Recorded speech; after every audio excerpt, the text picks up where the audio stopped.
Hi guys! Ako nga po pala si Michael Jonas Hernandez, ang Service Specialist ng NU Men's Volleyball Team.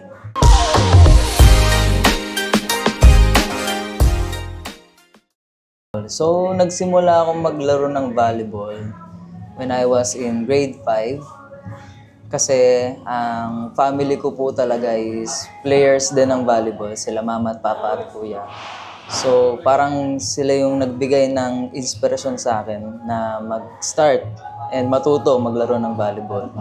So, si Papa noon, siya ay libero and setter din.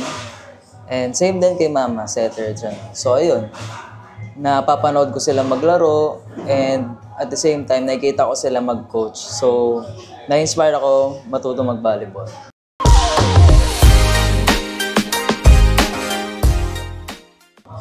Siyempre, sobrang proud ko na naging part ako ng NU Men's Volleyball Team and naging part ako ng history na makapag 5-peat champion.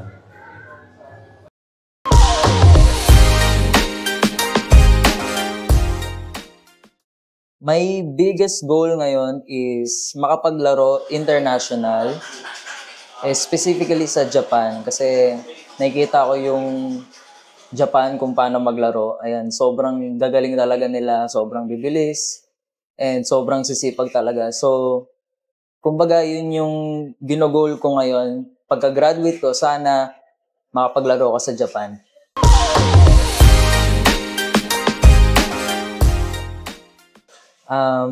Hindi siya ball game or what, pero nung bata pa kasi ako, nagtatry ako sumayaw and ayun, natuto naman ako sumayaw. And naging part pa ako ng dance ministry noon sa church namin. So kung hindi ako magva-volleyball ngayon, siguro sumasayaw na lang ako.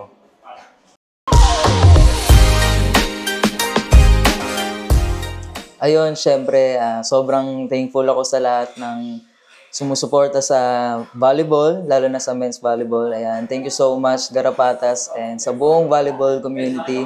Maraming salamat po sa suporta nyo, sa palakpak nyo, sa sigaw nyo. Ayan, sobrang laking tulong po nun para sa buong volleyball community. Ayan, thank you po kay Kuya Jom sa pag-invite sa akin dito ngayon sa interview na ito. At sobrang na-appreciate ko po talaga yung work niya and lahat ng mga pictures niya, lahat ng captures niya. Ayan, thank you so much po Kuya Joms.